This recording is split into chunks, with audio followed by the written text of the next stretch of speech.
Forces can be classified into two: contact forces and non-contact forces. Contact forces are divided into two: muscular forces and friction. And non-contact forces are magnetic, electrostatic, and gravitational force. Now let's see what is contact force. To apply a force on an object, we need to have a contact with the object.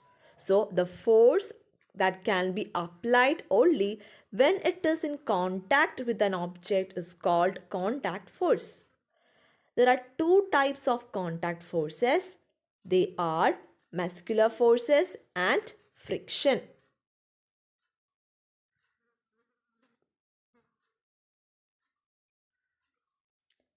Now let's see what is muscular forces. The force which is due to the action of muscles in our body is known as muscular force. Example, while lifting a bucket, while picking a book from the table, there is a muscular force acting on it. It is called contact force since muscular force can be applied only when it is in contact with an object. Friction, the force which is responsible for changing the state of motion of object, is the force of friction. The force of friction is always opposite to the direction of motion of the object. Since the force of friction arises due to contact between surfaces, it is also an example of contact force. Example of friction is applying a brake to the vehicle, movement of a ball, and after a while the ball coming to the rest. So both these are the examples of force of friction.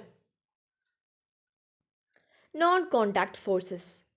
So the force that comes into play when there is no contact between the object is known as non-contact forces. In that, the first force is magnetic force. A magnet can exert a force on another magnet or certain metals like iron without being in contact. This type of force is called as magnetic force. This force exerted by a magnet is an example of non-contact force. Electrostatic force. The force exerted by a charged body on another charged or uncharged body is known as electrostatic force. This force comes into action when the bodies are not in contact. Hence, electrostatic force is another example of a non-contact force. Next kind of non-contact force is the gravitational force.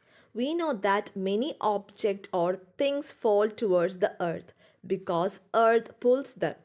This force is called the force of gravity or gravity. Every object in the universe, whether small or large, exerts a force on every other object. This force is known as gravitational force. For example, an apple falling from the tree. Pressure.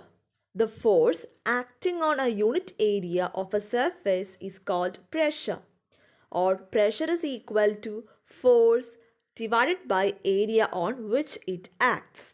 So, the smaller the area, larger the pressure on a surface for the same force. Example, while hammering a nail, you apply a pressure. While carrying a load on your head, you apply a pressure, as well as while carrying a bag by a school student. Pressure exerted by liquids and gases. Now let's consider an activity. For that, take a plastic bottle and make 4 holes near the bottom at different levels of the bottle, as you can see in the video. Now you can fill the bottle with water. You can see that from different holes at different level of the bottle, water will be coming out. This indicates that liquids exert pressure on the walls of the container. Do gases also exert pressure? do also exert pressure on the walls of their containers? Let's see. When you inflate a balloon, why do you have to close its mouth? What happens when you open the mouth of an inflated balloon?